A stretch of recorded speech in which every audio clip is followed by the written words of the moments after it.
ಪ್ರಾಮಾಣಿಕ ಮತ್ತು ಶ್ರಮಶೀಲ. ನೀತಿಶಾಸ್ತ್ರದ ಪ್ರಕಾರ ಪ್ರಾಮಾಣಿಕ ಮತ್ತು ಶ್ರಮಶೀಲ ಪುರುಷರ ಕಡೆಗೆ ಮಹಿಳೆಯರು ಬಹುಬೇಗನೆ ಆಕರ್ಷಿಸುತ್ತಾರೆ ಎಂದು ಹೇಳಲಾಗುತ್ತದೆ. ಅಂತಹ ವ್ಯಕ್ತಿತ್ವ ಹೊಂದಿರುವ ಪುರುಷರಲ್ಲಿ ಯಾರನ್ನು ಬೇಕಾದರೂ ತಮ್ಮತ್ತ ಸೆಳೆದುಕೊಳ್ಳುವ ಸಾಮರ್ಥ್ಯವಿರುತ್ತದೆ. ಕಷ್ಟಪಟ್ಟು ದುಡಿಯುವ ಪುರುಷರು ಯಾವಾಗಲೂ ಯಶಸ್ಸನ್ನು ಹೊಂದುವ ಗುರಿಯನ್ನು ಇಟ್ಟುಕೊಂಡಿರುತ್ತಾರೆ. ಪ್ರಾಮಾಣಿಕನಾಗಿರುವ ಪುರುಷನು ಎಂದಿಗೂ ತನ್ನನ್ನು ನಂಬಿ ಬಂದವರಿಗೆ ಮೋಸ ಮಾಡಲಾರ ಎನ್ನುವ ಆಲೋಚನೆ ಮಹಿಳೆಯರಲ್ಲಿರುತ್ತದೆ.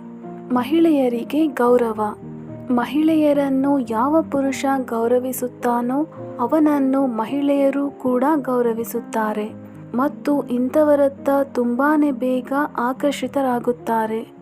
ಮಹಿಳೆಯರನ್ನು ಗೌರವಿಸುವ ಪುರುಷರೊಂದಿಗೆ ಅವರು ವಿಶೇಷವಾದ ಬಾಂಧವ್ಯವನ್ನು ಇಟ್ಟುಕೊಂಡಿರುತ್ತಾರೆ. ಇದಕ್ಕೆ ಮುಖ್ಯ ಕಾರಣವೇನೆಂದರೆ ಇಂತಹ ಪುರುಷರು ಮಹಿಳೆಯರು ಹೇಳುವ ಎಲ್ಲ ಮಾತುಗಳನ್ನು ತಾಳ್ಮೆಯಿಂದ ಕೇಳಿಸಿಕೊಳ್ಳುತ್ತಾರೆ ಮತ್ತು ತಿಳಿಸಬೇಕಾದ ವಿಚಾರಗಳನ್ನು ಶಾಂತ ರೀತಿಯಲ್ಲಿ ತಿಳಿಸುತ್ತಾರೆ. ಸಿಹಿಯಾದ ಮಾತುಗಾರ. ಸಿಹಿಯಾಗಿ ಮಾತನಾಡುವ ಮತ್ತು ಶಾಂತಚಿತ್ತವನ್ನು ತೋರುವ ಪುರುಷರೊಂದಿಗೆ ಮಹಿಳೆಯರು ಬೇಗನೆ ಹೊಂದಿಕೊಳ್ಳುತ್ತಾರೆ. ಕಟುವಾಗಿ ಅಥವಾ ಜೋರಾಗಿ ಮಾತನಾಡುವ ಪುರುಷರನ್ನು ಎಂದಿಗೂ ಮಹಿಳೆಯರು ಬಯಸುವುದಿಲ್ಲ.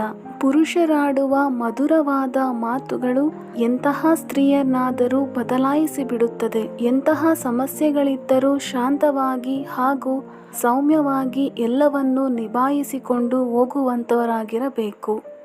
ಅರ್ಥ ಮಾಡಿಕೊಳ್ಳುವವರು.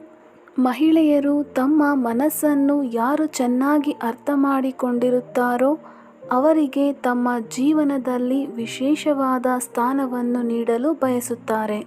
ಪುರುಷರು ಯಾವುದೇ ಸಂದರ್ಭದಲ್ಲಾಗಿರಲಿ ಮಹಿಳೆಯರ ಮನಸ್ಸನ್ನು ಅರ್ಥ ಮಾಡಿಕೊಳ್ಳಬೇಕು. ಅವರ ಮನಸ್ಥಿತಿ ಹೇಗಿದೆ ಎಂಬುದನ್ನು ತಿಳಿದುಕೊಂಡು ಅದಕ್ಕನುಗುಣವಾಗಿ ವರ್ತಿಸುವ ಪುರುಷನು ಎಂದಿಗೂ ಮಹಿಳೆಯರಿಗೆ ಇಷ್ಟವಾಗುತ್ತಾನೆ. ಆಲಿಸುವ ಗುಣವಿರುವ ಪುರುಷ. ಪುರುಷರ ಮನಸ್ಸಿಗೆ ಹೆಣ್ಣಿನ ಮನಸ್ಸನ್ನು ಹೋಲಿಸಿದರೆ ಆಕೆಯ ಮನಸ್ಸು ತುಂಬಾನೇ ಸೂಕ್ಷ್ಮ ಮತ್ತು ಮೃದುವಾಗಿರುತ್ತದೆ. ಮಹಿಳೆಯ ಮನಸ್ಸಿನಲ್ಲಿ ಅದೆಷ್ಟೋ ವಿಚಾರಗಳು ಯಾರಲ್ಲಿಯೂ ಹೇಳಿಕೊಳ್ಳಲಾಗದೆ ಹಾಗೆ ಉಳಿದಿರುತ್ತದೆ. ಆಕೆ ಏನನ್ನಾದರೂ ಹೇಳಲು ಮುಂದಾದಳು ಎಂದಾದರೆ ಅದನ್ನು ಸರಿಯಾಗಿ ಆಲಿಸಬೇಕು. ಮಹಿಳೆಯ ಪ್ರತಿಯೊಂದು ಮಾತುಗಳನ್ನು ಸಮಾಧಾನವಾಗಿ ಆಲಿಸುವ ವ್ಯಕ್ತಿಯು ತುಂಬಾನೇ ಬೇಗ ಮಹಿಳೆಗೆ ಇಷ್ಟವಾಗುತ್ತಾನೆ. Please like, share and subscribe my channel for more interesting videos. ಧನ್ಯವಾದಗಳು.